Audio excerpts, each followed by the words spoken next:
Olá, meus seres, eu espero que tudo bem com você aí desse lado para nós pensarmos numa revisão para o vestibular da Universidade Estadual de Ponta Grossa, a famosa UEPG aí, que também tem as suas grandes características por ser uma excelente universidade no estado do Paraná. Eu espero que você que está aí nessa maratona de vestibulares no estado do Paraná respira, porque é a última aí das públicas nesse bloco do mês de março, e aí você tem um tempinho aí para pensar nas próximas e, obviamente, esperar os resultados e encontrar o seu nome na lista de aprovados. Vamos para a UEPG? Fiz uma separação aqui de algumas coisas, porque a UEPG também é muito intensa na sua cobrança, um grande número de questões de somatório, e na dúvida você já sabe que se você não tem certeza daquela parcial, você, por gentileza, não marque a parcial. Então dá uma olhada geral aí no nosso quadro para os diferentes assuntos da nossa revisão mística. Se você não conhece o canal, passa por aí, tem revisões de outras provas também, vai assistindo, serve aí para fortalecendo o seu teléncéfalo altamente desenvolvido. Se você gostar, deixe seu like, se inscreva e participe. Quando eu olho para esse esqueminha aqui, ó, você tá ligado que isso aqui vai representar um par de cromossomos. Esse parzinho é chamado de homólogo. Então são cromossomos do mesmo par. Um de origem paterna, um de origem materna, se a gente pensar em indivíduos com reprodução sexuada. As células reprodutivas, os gametas, são células N ou haploides.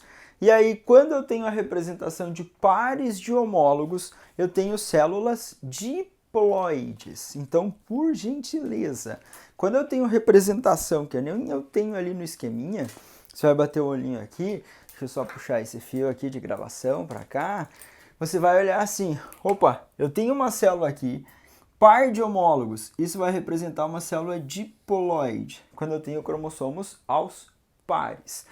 Aqui, ele também está o parzinho, só que houve aquele fenômeno maravilhoso de duplicação de DNA. Então, antes da divisão celular, vai ocorrer aquele período chamado de interfase. E durante a tal da interfase, a gente vai ver um período intenso de preparação.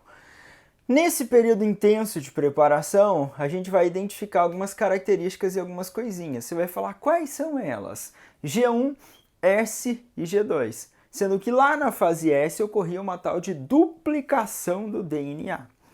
Se nós olharmos aqui, o cromossomo simples e aqui o cromossomo duplicado. Então ele aparece com duas cromátides. Esse cromossomo aqui e esse cromossomo. Muito bem. Agora, quando ocorre a separação dos cromossomos homólogos, e isso vai ocorrer numa divisão chamada meiose, nós teremos a transformação de uma célula diploide em célula haploide. Então aqui eu tenho uma divisão celular chamada de meiose. E essa representação da meiose, ela é importante para você lembrar da formação dos gametas, para a formação de esporos nos vegetais, em algas, em fungos. Mas o foco na missão é uma célula diploide, tem parzinho de homólogo. Diploide, parzinho de homólogo. Só que aqui eles estão duplicados. Lembra que o cromossomo homólogo é o cromossomo do mesmo par? Então vai que aparece uma parte teórica nas ideias da genética, vai que aparece uma parte teórica nas ideias de cromossomos. Se eu tenho aqui um alelo azão, geralmente do ladinho a gente pode ter uma representação de azinho. O fio tá caindo, me desculpem. Deixa eu tirar aqui um pouco do lado. Pronto. Senão vai arrancar todo o sistema de câmeras aqui. Se eu olhar para um alelo azão aqui, vou falar, gente, aqui eu posso ter um azinho. Então você tem um alelo azão e um alelo azinho. Muito bem. Se ele tem um azão aqui, quando ele duplicar, aqui vai ser azão também. São geneticamente iguais. Ah, é verdade. Se tem azinho aqui, aqui nessa cromátide vai ser azinho também. Então, por gentileza, vocês têm que ficar muito ligados nisso. Durante a fase S da interfase, ocorre a duplicação do DNA. Um processo semiconservativo, bidirecional. E lá, durante a fase S, aumenta essa quantidade de DNA. Durante G1, o início da síntese de proteínas. G2, término da síntese. Então, antes de ocorrer a divisão, a célula se preparou, então houve uma preparação para depois ela se dividir. Se eu tenho pareamento de homólogo, separação de homólogos, eu estou falando em meiose, uma divisão reducional. Então, cuidado para separar esqueminha assim. Se ele trouxer a teoria da genética, e eu falei para você que isso aqui é um par de homólogo, eles vão ter a mesma posição do centrômero, eles têm os mesmos, a sequência de genes, aí pode ser um alelo dominante, pode ser um alelo recessivo, mas esses genes aí, eles são para uma mesma característica. Então, para produzir uma enzima para a cor da nossa pele, o azão condiciona a produção da enzima e o azinho não produção da enzima. Você vai falar, tudo bem. Então, no cromossomo eu posso ter mais de um. Então, aqui eu tenho o Bzão, por exemplo. Aqui eu falei para você que eu tinha o Azão. Se eu coloco esses genes aqui no mesmo cromossomo, lembra lá de Morgan, que a UEPG cobrou de vocês umas edições anteriores. Se eu ponho Azão e Azinho num par de cromossomo, Bzão, Bzinho em outro par, eu vou estar pensando em segunda lei. Eu estaria pensando em segregação independente. Então, cuidado com essas observações em relação à distribuição dos cromossomos. E eu fiz um gancho dessa distribuição dos cromossomos para você pensar em alterações cromossômicas. Faz tempo que a UEPG não cobra. Faz tempo que ela não associa também isso aqui com a divisão celular. E vai que aparece. Faz tempo que também eu posso pensar naquele tal de cariótipo. Os dados referentes à quantidade, ao tamanho, à estrutura dos cromossomos. Então eu consigo coletar uma célulazinha sanguínea, as células brancas do sangue. Eu consigo preparar ali um ambiente para elas se duplicarem. Colocar ali determinados fatores, ter uma estimulação adequada e essas células se duplicarem. Uma formar duas, duas, quatro. Não vai acontecer isso aqui. Porque eu estou pensando em uma formar duas, duas formarem quatro, eu estou pensando em mitose. Se eu colocar uma substância ali para a divisão celular, geralmente a substância inibe aquela formação do fuso mitótico ou acromático. Aqueles microtúbulos do fuso não são produzidos ou gerados. E os cromossomos ficam ali paradinhos na placa equatorial. E aí eu consigo tirar foto, amplificar aquilo e montar o cariótipo para identificar alterações cromossômicas. Olha bem aí no meu esqueminha. Tem alteração cromossômica chamada de alteração cromossômica estrutural. Tem alteração cromossômica chamada de numérica. O nome já representa, né? Estrutural. Deletar vai significar perder um pedacinho do cromossomo. Perder um pedacinho do cromossomo. Translocar. Quebrar de um lado e colar no outro. Quebra de um parzinho e cola lá no outro. Inverter. Eu tenho uma mudança na posição de genes nesse cromossomo. Duplicar. Cópias extras. Destaque aqui para nós na espécie humana a deleção do braço curto do cromossomo 5 na síndrome do cri do chá ou síndrome do miado do gato. Então, cuidado. Alterações estruturais. Está associado, obviamente, à estrutura do cromossomo. Pode deletar, que é perder um pedacinho. Pode translocar, quebrar de um par e colar em outro par. Inverter, mudar a posição. Duplicar, eu ter cópias extras de genes. Tudo bem? Agora, esses nomezinhos estranhos, as alterações podem ser numéricas. A alteração é numérica quando altera a quantidade de cromossomo. Então, por exemplo, geralmente o SOST representou aqui células diploides e células haploides. Célula haploide tem apenas um cromossomo do par. O espermatozoide, o ovócito 2 ou ovócito 2 ou secundário são célulazinhas haploides e são essenciais para a nossa reprodução. A fusão dessas células haploides reestabelece o número diploide de cromossomos. Então, a fecundação reestabelece o número diploide de cromossomos. A meiose transforma a célula diploide em célula haploide. Tá, então geralmente nós vamos representar assim. Os indivíduos, eles vão apresentar um número 2N de cromossomos.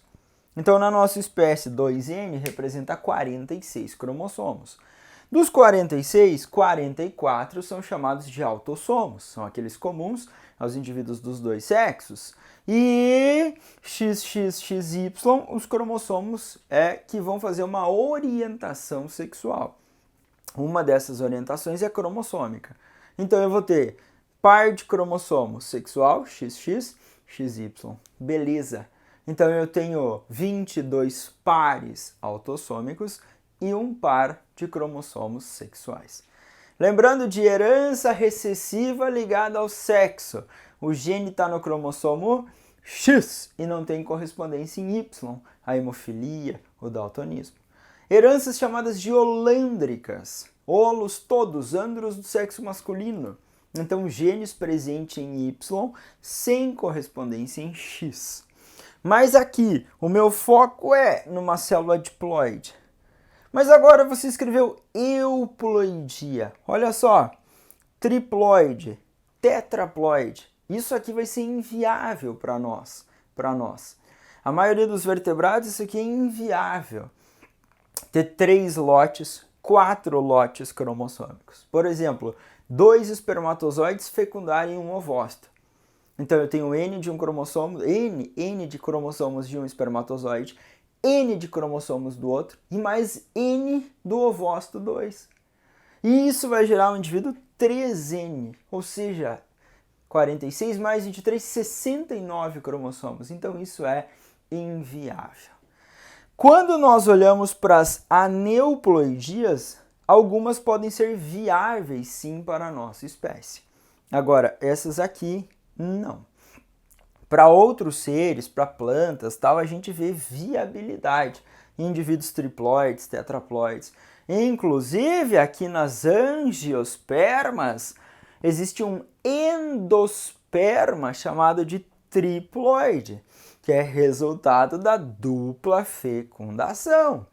Então, opa, ali eu tenho um tecido triploide ou 3N viável, tudo bem?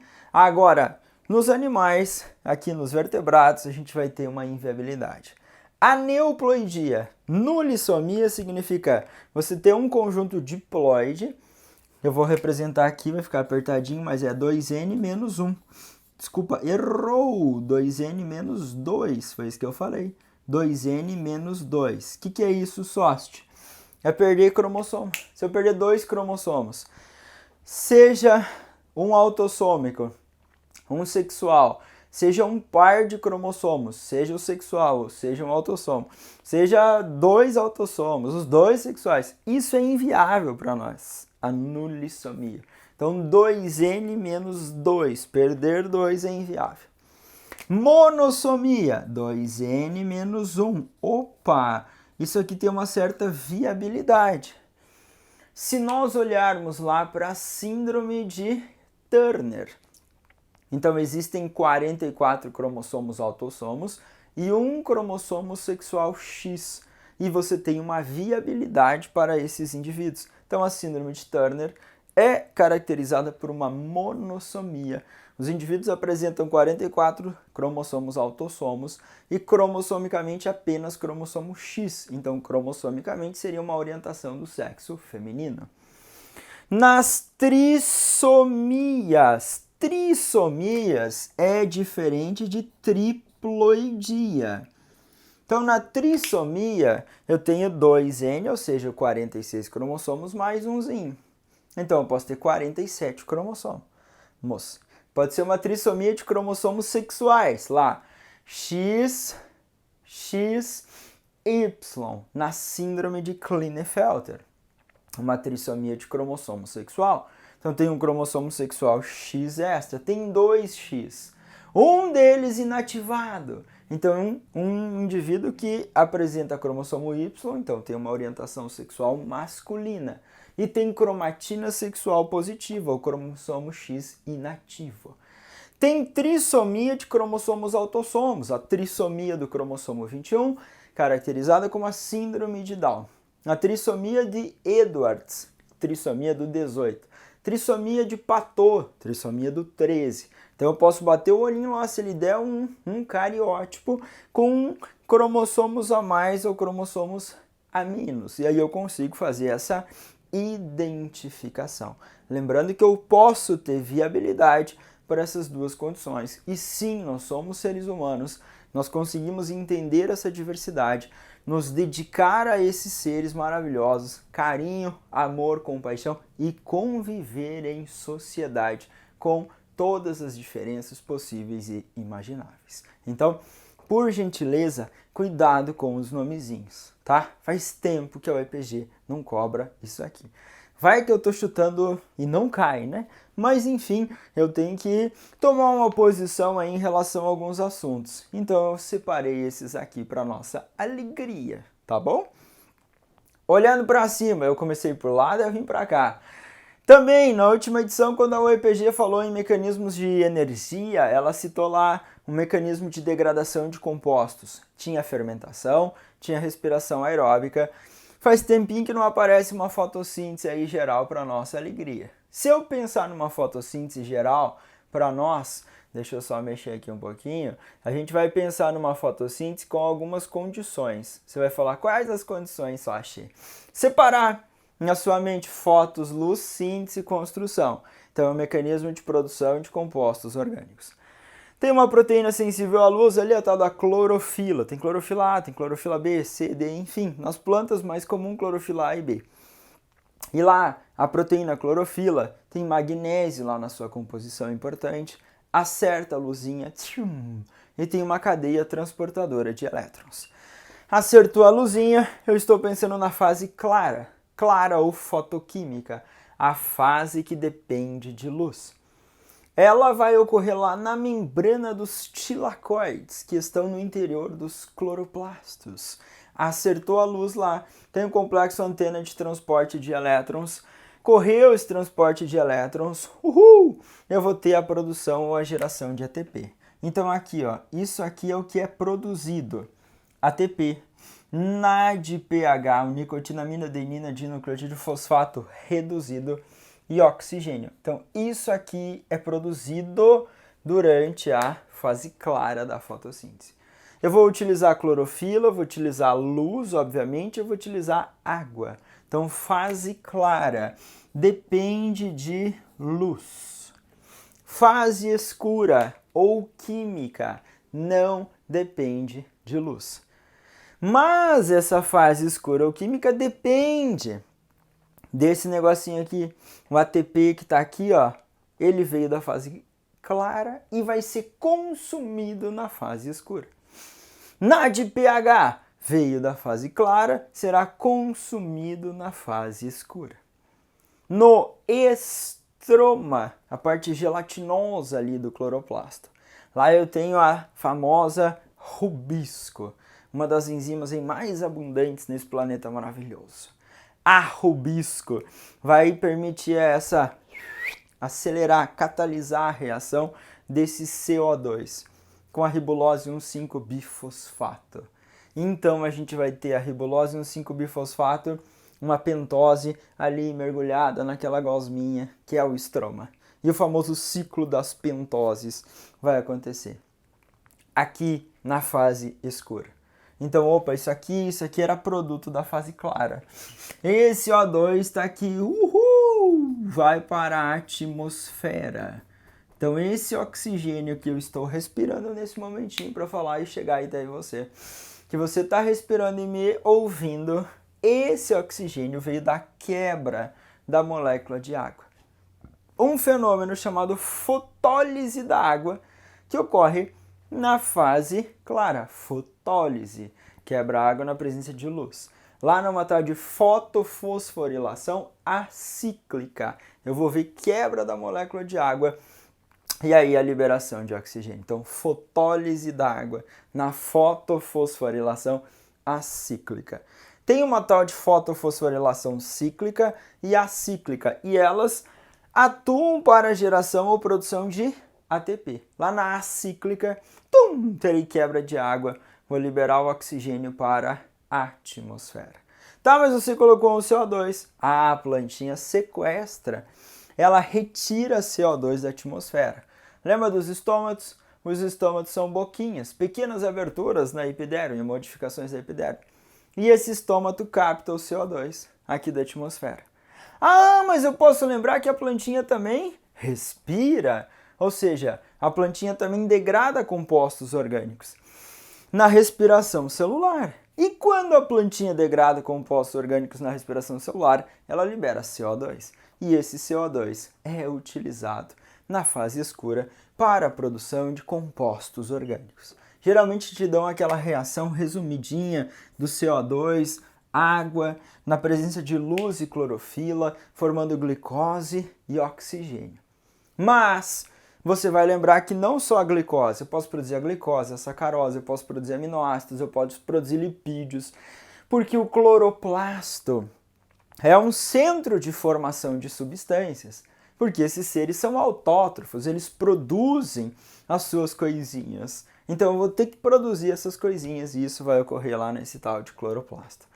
Cloroplasto tem membrana externa, tem membrana interna, tem DNA, tem RNA, tem ribossomos próprios. Cuidado se a prova te dá desenho dele.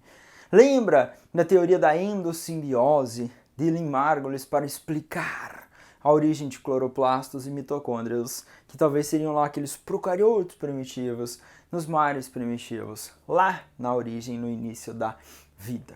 Então, por gentileza, muito cuidado com essas etapas.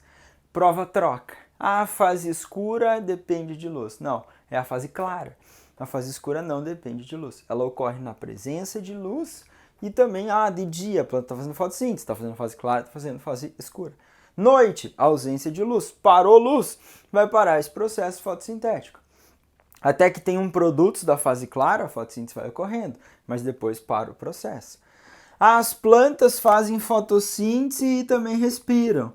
Quando a taxa de fotossíntese equivale à taxa de respiração, a gente atingiu aquele ponto chamado de ponto de compensação fótico-luminoso. Vai dando luz, amanheceu o dia, a plantinha vai começando a fazer fotossíntese. Abaixo do ponto de compensação, a respiração supera a fotossíntese. Acima do ponto de compensação, a fotossíntese supera a respiração. Então, cuidado com esse mecanismo biológico aqui nesses seres maravilhindos chamados de vegetais. Eu coloquei aqui um cladograma e foquei nas angiospermas, que ultimamente ela citou para você gimnosperma, ela citou briófito, ela citou pteridófito, falou, pô, o grupo mais aí diverso de todos esses vegetais e dominantes na era cenozoica nos últimos milhões de anos é o das angiospermas. Angiospermas, palavrinhas para você lembrar, palavrinhas para lembrar no domingão. Tem o ovário. O ovário vai se desenvolver e formar uma unidade chamada de fruta. O ovário fica externo ao óvulo. Excelente. O óvulo se desenvolvido formando a unidade chamada de semente. Então, palavrinhas como fruto, palavrinhas como ovário, palavrinhas como flor, palavrinhas como dupla fecundação farão você pensar em angiospermas. Divididas em monocotiledôneas e eudicotiledôneas, ou simplesmente dicotiledônea. E aquela separação. Raiz axial pivotante, eudico ou simplesmente dico. Raiz fasciculada ou em cabeleira, mono. Folhas com nervuras paralelas ou paralelinérvias, mono. Folhas com nervuras paralelas. Folhas com nervuras reticuladas em forma de rede. Flores trímeras, 3 pétalas, sépala, múltiplo de 3. Flores tetrâmeras, pentâmeras, então um múltiplo de 4 e 5 lá os verticilos. Quando a gente pensa nessa diferenciação, mono e dico, o famoso feijão, o famoso milho, as gramíneas, palmeiras, que são monocotiledôneas de maior porte, e a maioria dos vegetais aí nesse grande grupo de dicotiledôneas. Então, cuidadinho, ó o meu coração pulsando para isso aqui. Se eu olhar para esse cladograma aqui, eu posso colocar aqui na raiz do cladograma clorofila, posso. Eu posso colocar aqui nesse grande cladograma, na raiz dele, eu posso colocar embrião. Cuidado pela planta mamãe. As plantinhas são chamadas de embriófitas. Elas mantêm uma relação, falam, oi, embriãozinho, filhinho, vem cá. Deixa a mamãe planta cuidar de você.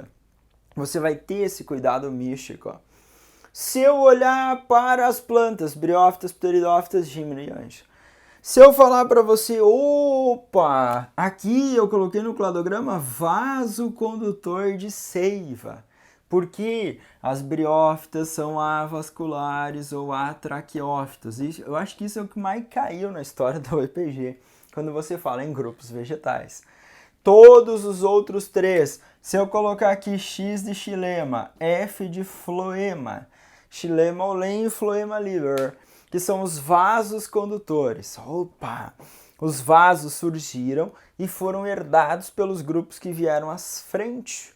Então, pteridófitas, samambaias, apresentam xilema e floema. Gimnospermas, pinheiros, apresentam xilema e floema. Angiospermas também.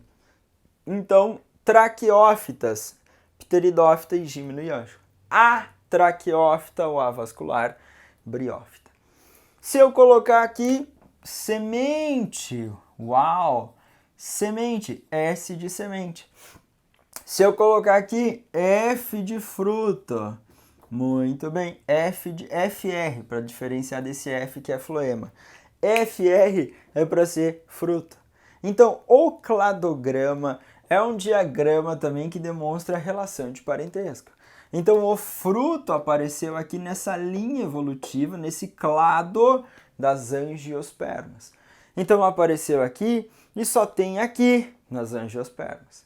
Já o S, que é semente, apareceu aqui e é compartilhado por 3 e 4. Então, gímeno e anjo são chamados de espermatófitas.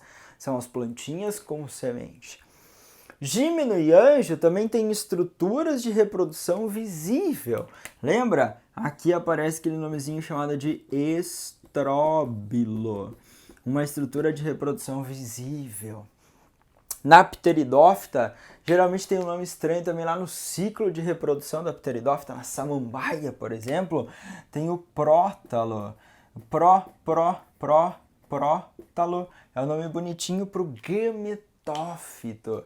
Aquele gametófito em forminha de coração, ele é hermafrodita, ele tem lá arquegônio para a produção da oosfera, anterídeo para a formação do anterozoide. Não esquece, briófita, o gametófito é dominante sobre o esporófito.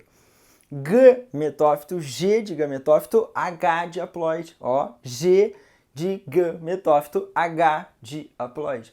O gametófito é haploide e o esporófito é diploide, num ciclo de reprodução metagênico ou de alternância de geração. Então, cuidadinho, cola aqui, cuidadinho e recupera esses termos no seu cérebro bem bonitinho. As angiospermas, com aquelas palavrinhas que a gente fez separação.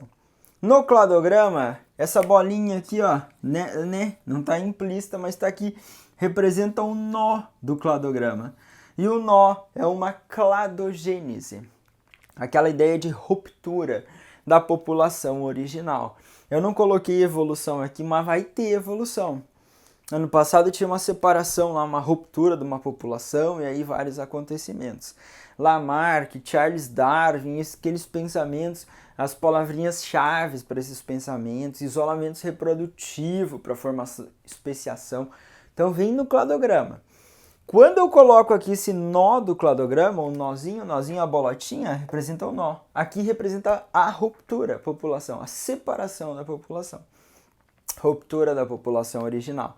E aí, aqui eu tenho um nó. E o grupo 3 e 4 são chamados de grupos irmãos. Eles são os mais próximos aqui, que eles compartilham essa última população ancestral aqui, mais recente. Então aqui no cladograma existe uma linha imaginária de tempo aqui. Geralmente o tempo antigo aqui associado à raiz e o tempo mais recente. A população ancestral aqui e aí o surgimento das briófitas.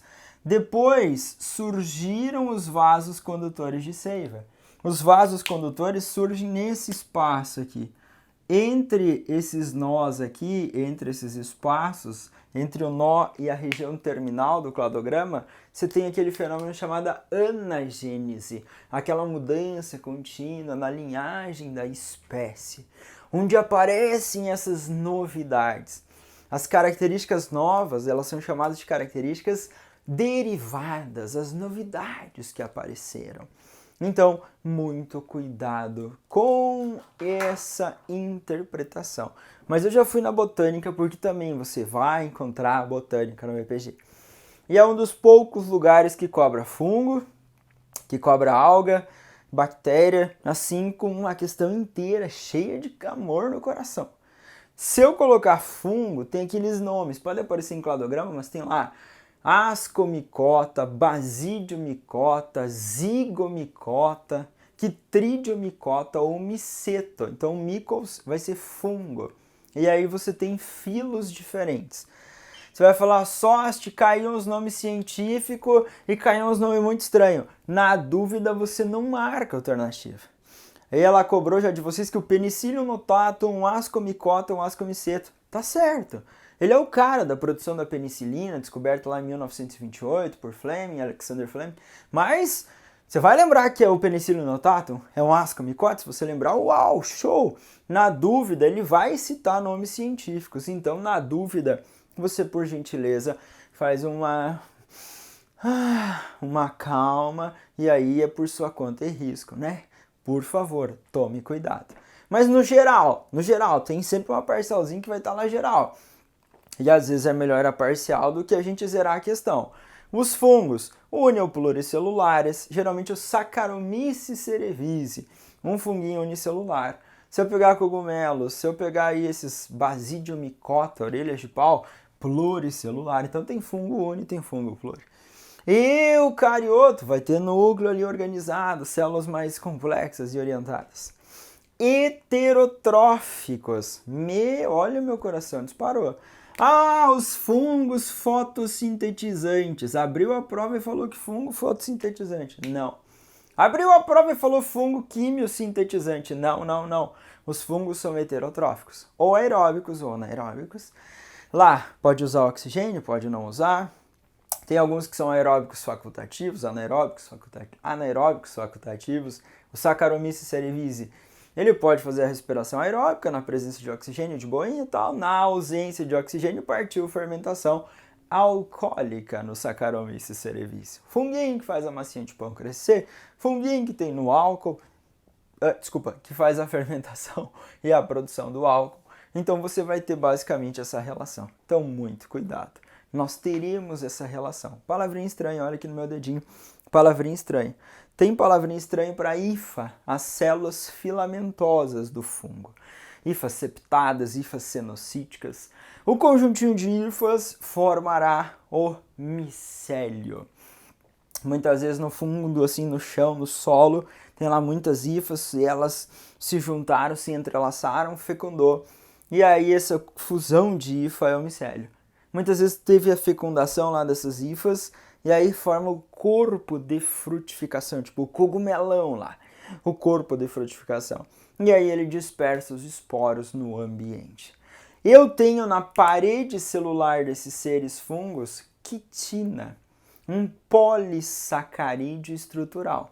A quitina é formada por monômeros lá de N-acetilglicosamina, que você tem quitina, tem nitrogênio, além de carbono, hidrogênio e oxigênio, nesse açúcar, ou nesse polissacarídeo estrutural, chamado quitina.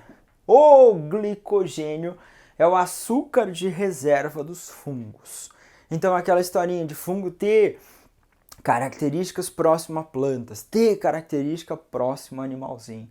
Então, algumas dessas palavrinhas importantes. Células de fungos com parede celular quitinosa. Parede celular bacteriana com peptoglicanos ou peptidioglicanos. Glicano é polissacarídeo, é uma mistura de açúcares, resíduos de aminoácidos, lá em bactéria. Nas plantas, parede celular celulósica. Então, essa parede celular está ali externa à membrana plasmática. Nas células dos animais, dos protozoários, a gente não vê essa unidade chamada parede celular. Lá nas algas, geralmente eu tenho parede celular. Lá tem até parede celular de sílica, tem só de celulose, tem mistura de outras coisas. Então, cuidado com essa relação de composição também de parede celular. E tem alguinhas também que não vão apresentar parede celular. Então, tem uma variedade de coisas aí para você pensar. E se a prova falar em algas e protozoários, eu estou pensando lá no reino protista. Então eu fui fazendo essa comparação intensa com esse rolê aqui desses grupos de seres, tá? Eu já vou viajando e divagando. Acompanha comigo aí que eu sei que você é um ser ligado e esperto. Foco na zoologia que vai aparecer, vai aparecer. Quando eu penso em zoo, cara, eu juro que não, o EPG tá bem também, uhul! Tem invertebrados, na última teve inseto, desenvolvimento de inseto, característica de não sei o que. Meti o pé aqui numa coisinha comparada para abranger mais coisas, assuntos para você, pensando em excreção, respiração e digestão. Geralmente o que mais aparece? Última vez apareceu um neurônio lá, um desenho dentro da histologia e da fisiologia. E aqui eu vou pensar com a gente, eu vou pensar com várias coisas. Então, inspire e vamos fazer render. Se eu penso em excreção, eu penso em produzir resíduo e eliminar esse resíduo. Então eu vou pensar em excreção, por exemplo, de resíduos nitrogenados. Tem aqueles três lá, amônia, ureia e ácido úrico. Qual é o mais tóxico, sócio? É a amônia. Qual é o menos tóxico? É o ácido úrico. Então, geralmente, os animaizinhos que excretam amônia, eles estão vivendo ali naquele ambiente aquático, de boinha. Beleza? Nessa liberação. Muito bem. Tem alguns que têm estruturas de excreção. Ah, os poríferos e os quinidários não têm água, passa, bate ali e sai por difusão. Agora, plateumintes tem um sistema protonefridial e tem as células flama lá de destaque para a excreção. Tubos em H, lá nos nemateumintes. Metanefrídeos, nós temos em anelídeos e moluscos. Túbulos de Malpighi, glândulas coxais. Você vai falar a verdade, glândulas antenais, no filo dos artrópodes, para jogar para fora essa excreta. Elimina o resíduo nitrogenado, elimina o excesso de água, elimina o excesso de sais. Agora, se eu pensar nos vertebrados, tem rins. Tem lá um rim chamado pronefro, nos agnatos, lampreia, peixe bruxo adulto. Um rim que filtra apenas o líquido celomático, pronefro. Mesonefro, um rim de peixe, um rim de anfíbio, filtra líquido celomático e sangue. E um rim chamado metanefro, que filtra apenas o sangue. Répteis, aves e mamíferos. Nos peixes ósseos, excreção de amônia. Nos anfíbios, excreção de ureia. Na vida adulta, a larvinha excretando amônia. Répteis e aves, excreção de ácido úrico, são uricotélicos. Mamíferos, ureotélicos, assim como os peixes cartilaginosos. Então, condrite, peixe cartilaginoso, e mamífero e anfíbio adulto excretando ureia. Então, peixe, ósseo, amônia. Cartilaginoso, ureia. Anfíbio, ureia, na vida adulta. Répteis e aves, ácido úrico. Mamíferos, ureia, como produtinho de excreção. Cuidado com essa brincadeirinha e com a regulação. Protozoários de água doce. Protozoário de água doce. Ameba, paramécia, tem o vacúolo contrátil pulsátil para eliminar o excesso de água e manter o volume celular ali para regular. Então, muito cuidado com esse rolê em relação a esses seres aqui. Até em algumas esponjas a gente vê esses vacúolos para garantir essa unidade, essa eliminação de excreção. Mas aí é ensino superior e eu acho que eles vão ficar mais na excreção de alguma coisinha, principalmente nos vertebrados, nos três, amônia, ureia e ácido úrico, tá bom? E aí se for pro seu rim, eu sou um mamífero, eu tenho rim metanefro e lá dentro tem o nefro, que é a unidade filtradora do rim. Lá a gente tem as trocas, filtração, reabsorção, secreção. Então, cuidado com esse rolê legal. Se eu falar em estrutura de respiração, essa estrutura de respiração, ela pode ser superficial. Então, eu posso ter respiração cutânea ou pela superfície corporal de animais. Eu posso ter uma respiração por estruturas específicas de troca gasosa. Traqueias, filotraqueias. Falar, caraca, traqueia, filotraqueia, brânquia, pulmão, geralmente são órgãos mais especializados para as trocas gasosas. Então, respiração cutânea. Tem lá, desde porífero, quine, plátino, hemate, tem uma galera de seres que usa superfície corporal. Não que um porífero tenha uma pele, né? Mas ele não tem tecido e órgão. ele é um parazoário porífero, mas a troca que acontece ali segue o princípio da difusão dos gases se difundirem da água para o corpinho, da célula sai o gás carbônico e eles conseguirem sobreviver. No mundo dos insetos, quilópodos, diplópodes, as traqueias vão se ramificando em unidades que são traquéolas e entregam lá diretamente à célula o oxigênio e retiram o gás carbônico. Inseto eu quero, inseto eu quero, inseto eu quero respirar, me dá traqueia, me dá traqueia. Assim meu sangue não vai ter que transportar O2, O2, O2.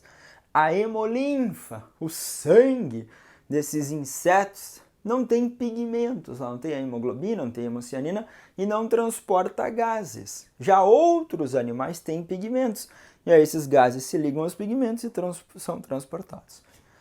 Se eu pensar em respiração branquial, tem moluscos, tem crustáceos, tem poliquetos marinhos, minhoca da praia, a minhoca sanguessuga, respiração cutânea. Se eu pensar em peixes, larvas de anfíbio, respiração branquial.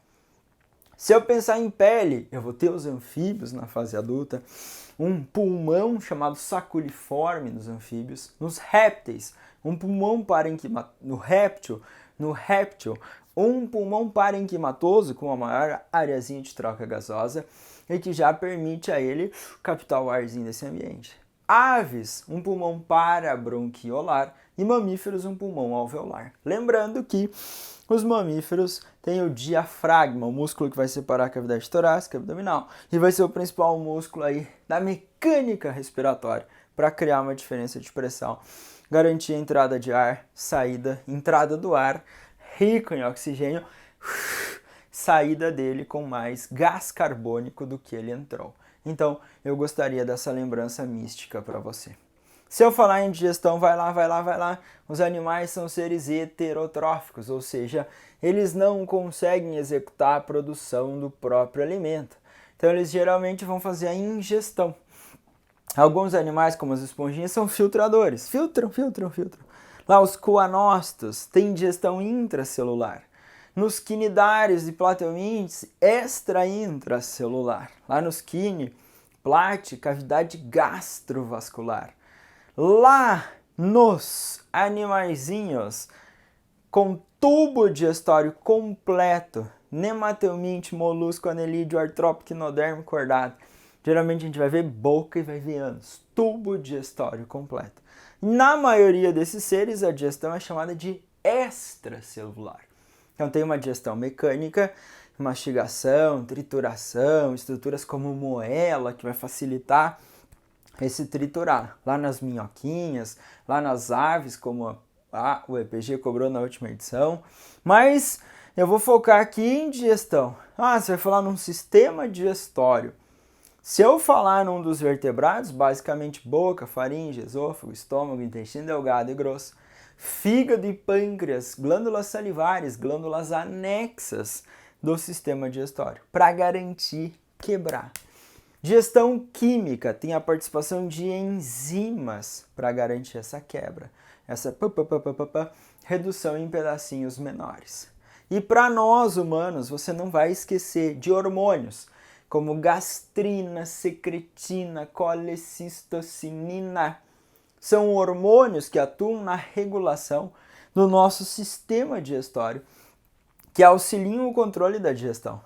Sistema nervoso autônomo simpático reduz a produção de secreções ao longo do nosso sistema digestório. Sistema nervoso autônomo parasimpático aumenta a secreção, a produção de secreções ao longo do nosso sistema digestório. Então, cuidado com essa comparação.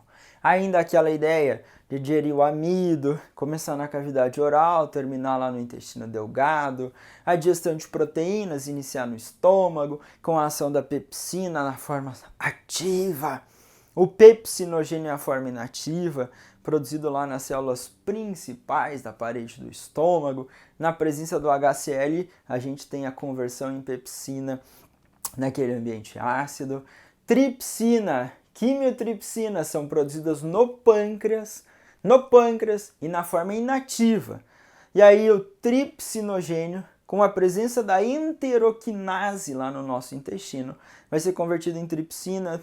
Tripsina converte o quimiotripsinogênio em quimiotripsina, e aí eu tenho enzimas ativas para digerir proteínas lá no nosso intestino delgado. Então, por gentileza, foco na missão, nessa bicharada, nesses bichinhos aí que eu passei, e a comparação ainda com esses indivíduos, seres humanos, de uma forma muito legal, íntima e intensa. Cuidado! Cuidado, eu estou tentando passar em diferentes áreas para despertar no teu cérebro aí, nessa retinha final, para a gente brilhar no IPG, tá bom? Vai ter ecologia, também vai ter ecologia. Cara, vai ter que cair relação ecológica. É improvável não cair relação ecológica, pô. Tô muito triste de não ter caído na Unicentro relação ecológica. E nem nas outras, pô. Tô triste. Tem que cair aqui. Tem que cair. Aquelas coisas básicas e gerais. Mas você precisa cuidar para não trocar as palavrinhas. Relações ecológicas ou alelobioses, relação entre ser vivo e entre ser vivo. Intra, entre seres de uma mesma espécie. Interespecíficas, entre seres de espécies diferentes. Harmônicas, quando ninguém é prejudicado. E desarmônica, quando existe algum prejuízo. Tá, eu vou falar para buscar no seu cérebro. Se eu falar em colônia e sociedade, você vai colocar onde? Vai que tem um lugarzinho lá do tipo de relação e você tem que, tipo, ir numerando as relações. Ai, que fofo. É uma questão fofinha. Tem que ter uma facilzinha, né, o RPG? Uma tranquilinha, para eu brilhar assim, falar essa, gabarito. Eu sei que vocês gabaritam, sei que vocês vão para cima da prova, eu sei que vocês brilham. Então, se aparecer colônia e sociedade, você vai associar com intra-harmônica.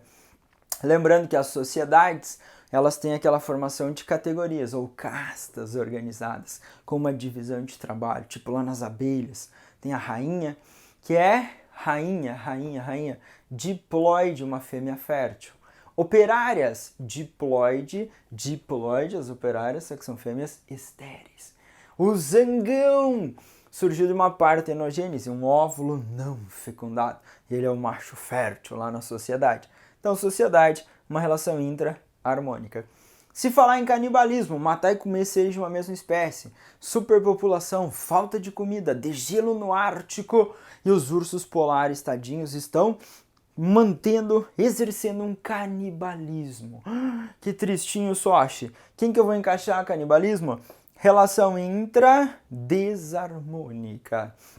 Então, a gente vai ter essa condição. As relações interespecíficas são as mais comuns. Se eu falar em relação interharmônica, que interespecífica entre seres de espécies diferentes. Harmônica, mutualismo, espécies diferentes, com benefício recíproco, com uma íntima relação. Cooperação ou proto-cooperação, a gente não tem essa íntima relação, mas os dois são beneficiados, tem benefício para ambos, então cuidado com o texto, cuidado com as informações prévias que o EPG vai te dar. Se eu olhar para inquilinismo e comensalismo, o objetivo do inquilino é a moradia, então é positivo para um, para o outro é indiferente. Comensalismo, o objetivo são restos de comidinha, então é positivo para um, para o outro é indiferente. Mais e zero, aquela representação, cuidado com o texto, cuidado com o objetivo, restos alimentares, objetivo comensal, uma mesa comum, inquilino, objetivo moradia, sem estar parasitando. O professor falou em epífita, a bromélia, a orquídea é uma epífita, é um inquilino, é uma relação harmônica, é benéfica para a orquídea, para a bromélia, para a plantinha que ela está em cima, é zero, é indiferente. Agora, desarmônica, tem prejuízo. Tem competição aqui em cima? Tem. Tem competição aqui embaixo? Tem. Aqui em cima a competição também é por parceiros reprodutivos. Aqui embaixo não tem competição pelos parceiros reprodutivos, porque são espécies diferentes, mas tem a competição pelos recursos. Predatismo encaixa aqui embaixo. Parasitismo encaixa aqui embaixo.